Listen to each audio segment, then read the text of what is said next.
Hello everyone. No ASMR audio roleplay stuff. Normal conversation time.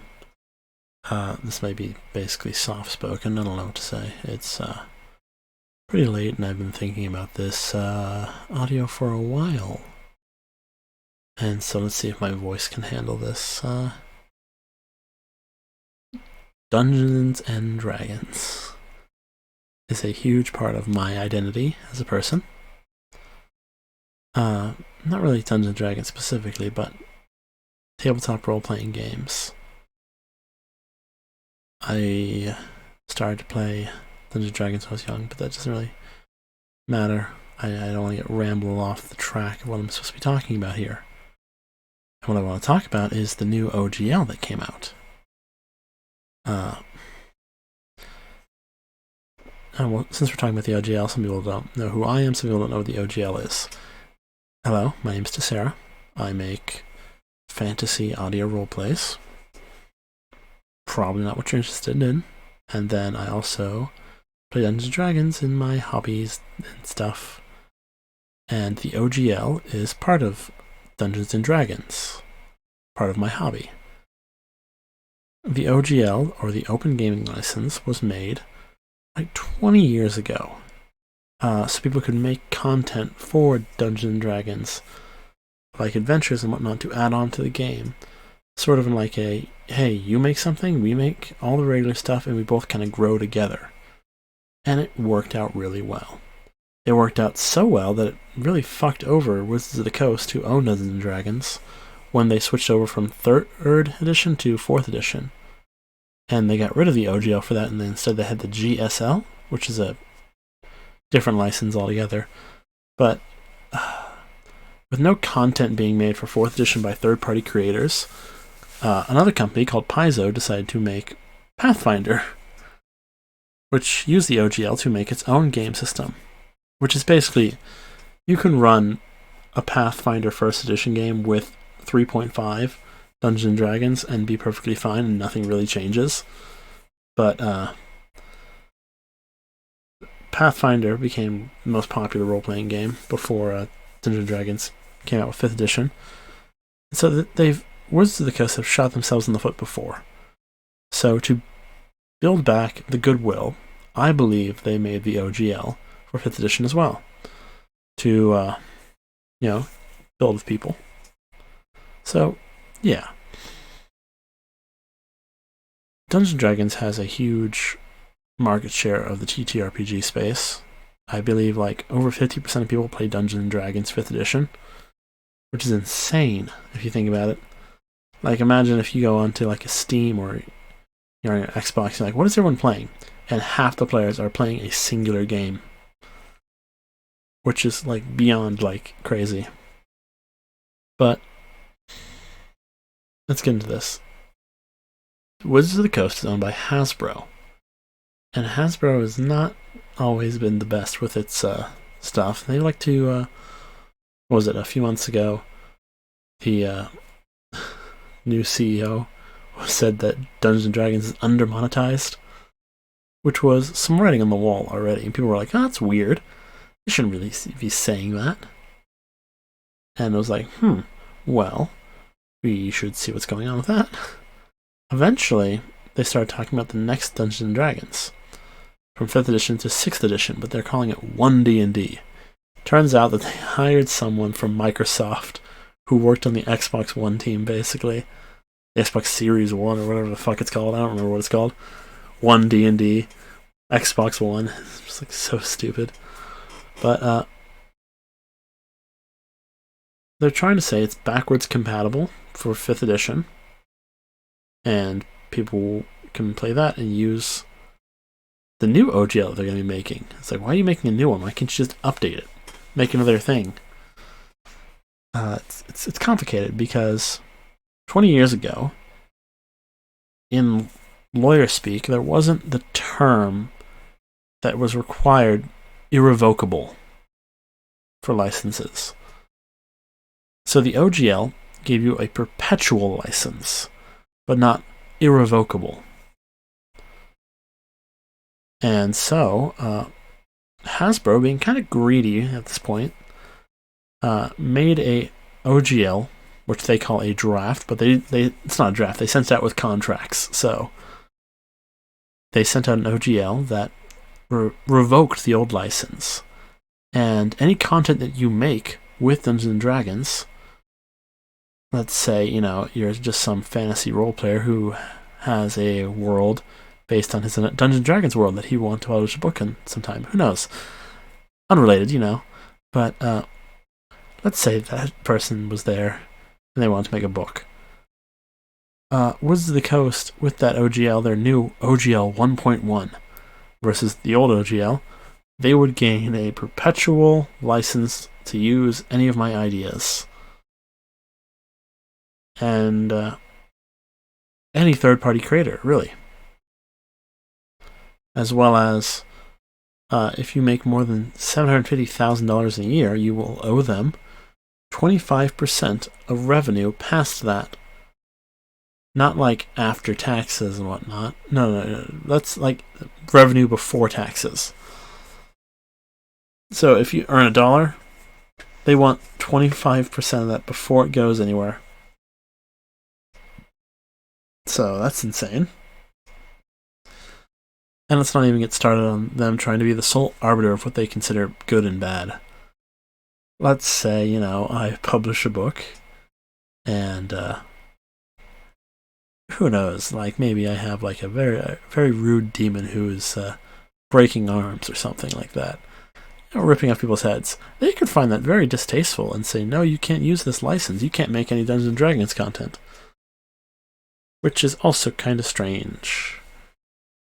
It makes sense in some ways, but also it's irritating. Because I never thought of Dungeons & Dragons as really a thing to play as a board game. I thought of it as the time we spent around the table together. That's why my favorite TTRPG is called Palladium. I also play 2nd edition Dungeons & Dragons and Skills and Powers. That was always fun. But 5th edition has really been my new home because as I create things, I like creating things. It's very fun for me. I enjoy it. It makes it so much easier compared to Palladium. And all this stuff coming out, Wizards of the Coast and Hasbro are very much only looking at their audience as just people to get their money from. It was so bad that they owned D&D Beyond, and all the people talking about this on Twitter decided to cancel their D&D Beyond subscriptions. It's said that they lost about 40,000 subscribers, and it's about $6 a subscription, I believe. So they basically lost $250,000 that month. Every month.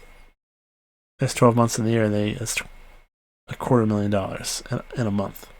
So they responded, and they made a new draft license, and they gave some fucking lawyer speech, and being fucking sassy with their talking. They're just like, I'm gonna get angry at this one. They made a little post, and they're just like, well, it was a draft, blah, blah, blah. Some people are gonna say that since we're going back on this, that they won and we lost. But they're wrong. They won, and so did we. And then you pull up the fucking smug face. It's that exact scene from fucking Thor Ragnarok, the ending scene, where he's just like, oh, we had a rebellion, and can't have a rebellion without someone to rebel against, so we all did a good job, yay. It's so fucking dense. Like, I'm sorry for cursing all this, but every weekend I am playing Dungeons and Dragons. I am thinking about Dungeons and Dragons while I'm at work, because it's me. It's what I do. I create things like this. I create worlds. I create things in my world, and it's just drawn me into creating a fantasy world and then sharing characters from that world online. it's sad that Wizards of the Coast is doing this. And if you want to learn more about this stuff, I highly suggest watching videos like Crit Crab or DnD _ shorts. They have multiple videos on this stuff about how terrible it is, and I don't know how else to go into it, talking about how upset I am of this and why I'm just disappointed in what's going on. But I'm very sad about it all. And if you guys were to listen to me, I would suggest any Wizards of the Coast products, I would suggest boycotting them. And maybe supporting other people, like third-party companies. Like, think about this. Wizards of the Coast, when they released 5th edition, they hired a third-party company called Kobold Press to write their first adventure for D&D 5e. The first adventure was written by a third-party company. And they're literally looking over that third-party company and saying, yeah, fuck you. Give us money. We want all your ideas.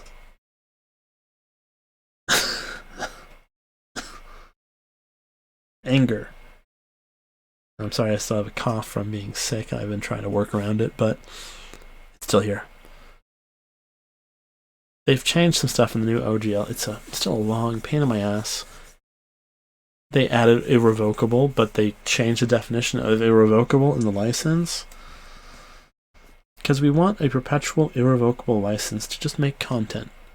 So that's what we want. We want everyone to make content. If everyone's having fun playing the same game, that's great for the entire community.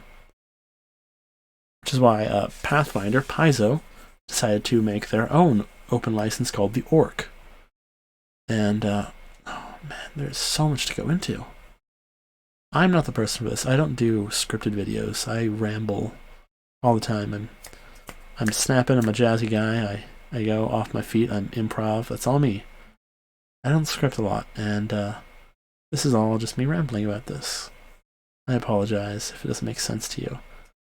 But it really hurts to see this happen to my hobby that I enjoy so much.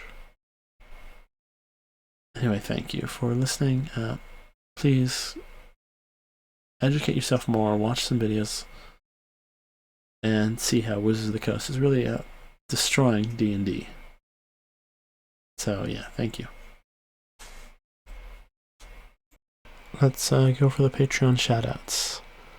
I'm sorry you all got to see my new cozy PNG tuber when I'm kind of sad, but Patreon shoutout. I've been trying to figure out to get all the patrons listed out correctly and which one actually is subscribing and whatnot. I think I figured it out. So we have our $5 patrons: Sapphire Jam 1536, Acid Zombie, Zaram Lockevel, Milo Stout, and Juliana. I misspelled your name on this picture. I'm sorry, Juliana. Please don't hate me. I will fix that in the next Patreon shoutout. If you want to be a patron and have your name misspelled on this Patreon shoutout list, you can go to my Patreon and donate $5. Alright, thank you all. Good night.